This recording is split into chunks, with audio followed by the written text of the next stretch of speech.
What do I do when my boss wants all the credit? What do I do?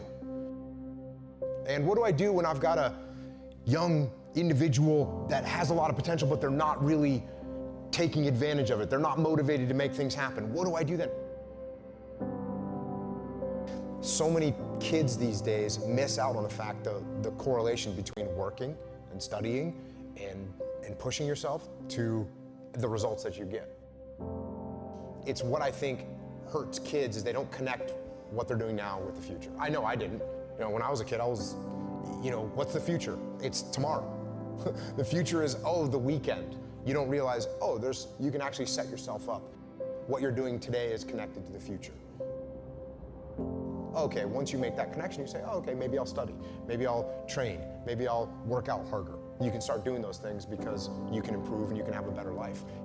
Sure, are there some kids that are gonna be able to do pull-ups out of the gate? Sure. Are there some kids that can learn their times tables really quickly? Sure. You're not gonna be great at everything, but you can get better as long as you have the discipline, put your mind to it, and are willing to work hard.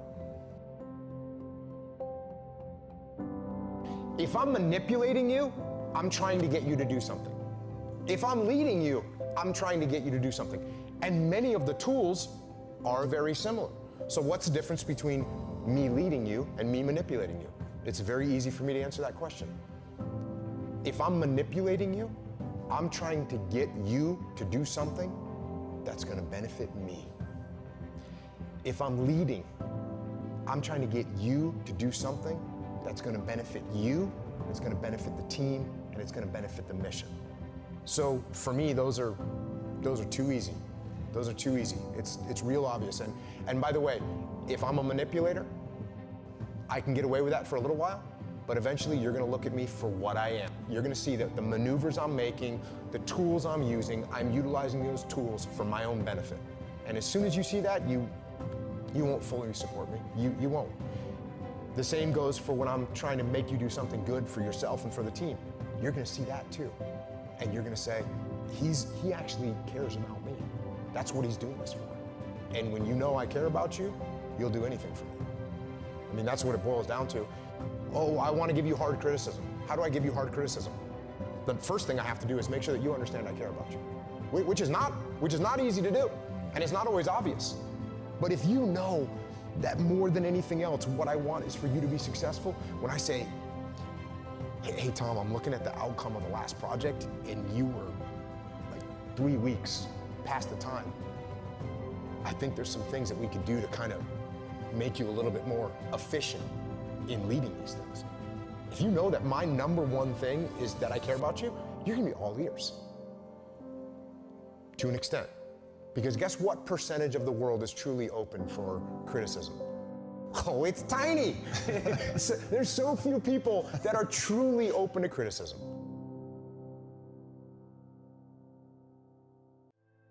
How do you gain influence and respect? Like, what's that process? If I want to gain the ability to influence you, well, then what I have to do is give you the ability to influence me. And when I say, hey, here's what we're trying to make happen. Here's what I want to do. And you say, well, I think we should do it like this. You know what I should say? Okay, well, let's take a look at that. The more I allow you to influence me, the more open your mind gets for me to influence you. Respect, same thing. If I treat you like you're a plebe, like you don't matter, you're not going to respect me at all.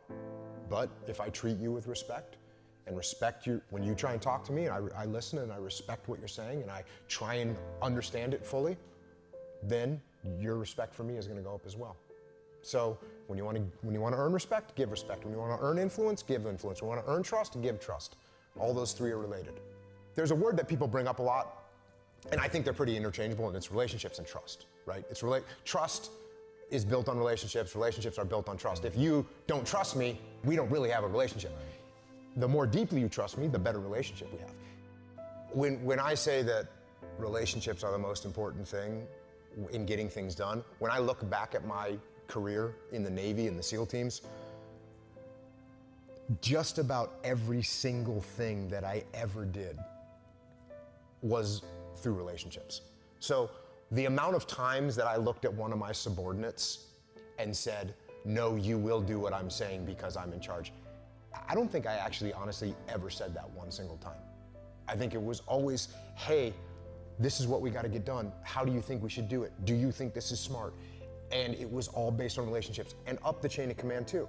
There was never a time that one of my bosses said, hey, Jocko, shut up and you do what I told you to do. There was never a time that one of my bosses said that to me.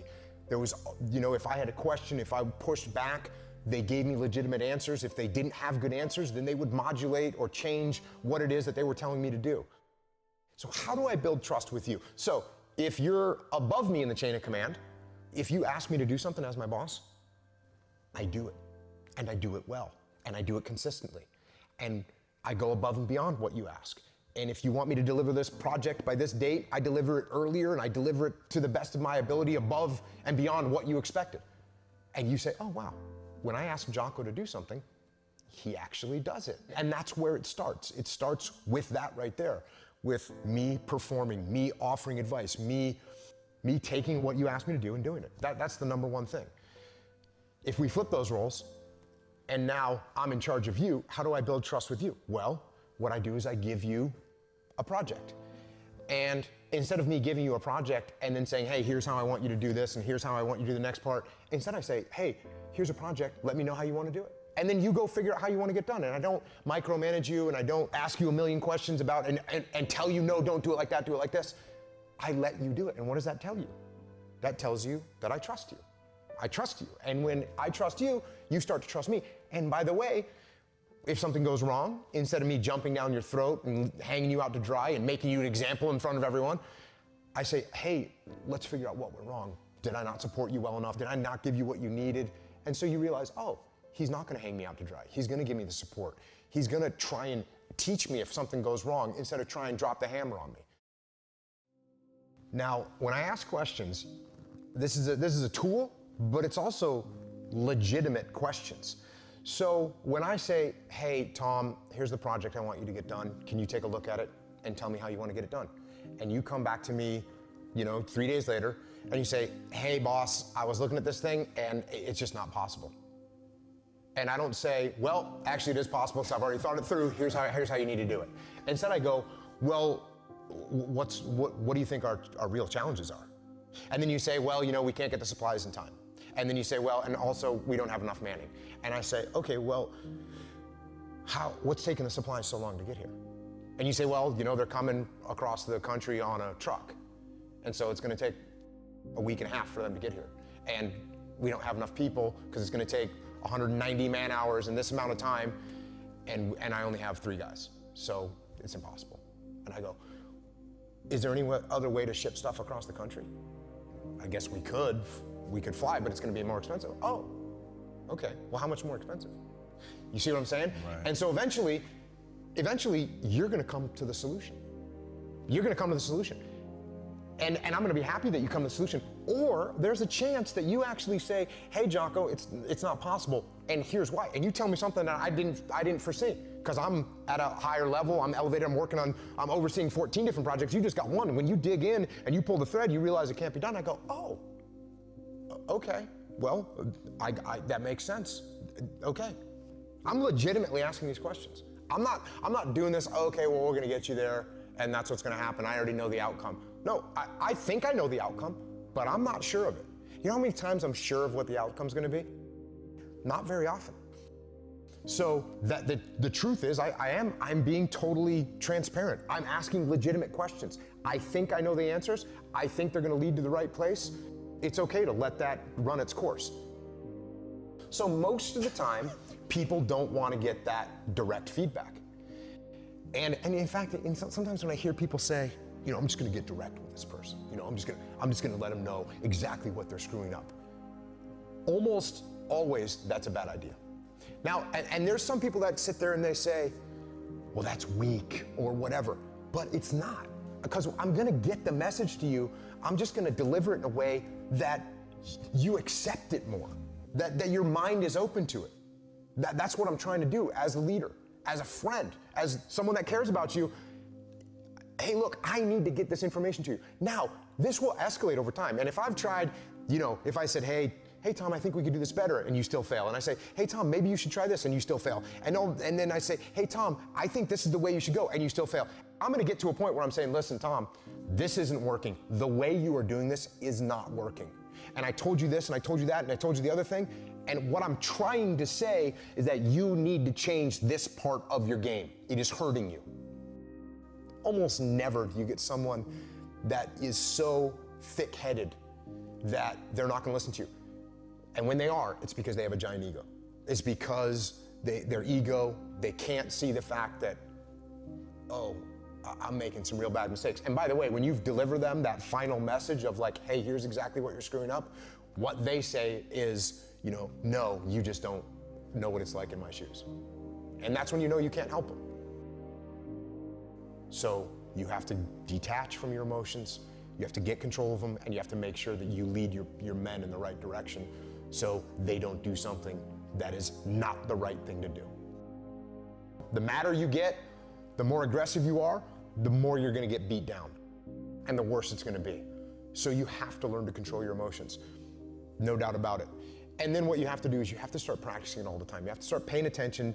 The red flags that go up when I start raising my voice at you, I go, oh, that's your emotion, get mad. And for me, like the minute I feel some sort of anger, some sort of jealousy, some sort of frustration, most of the time I go, oh, you're getting mad, that's your ego. You're getting emotional about this.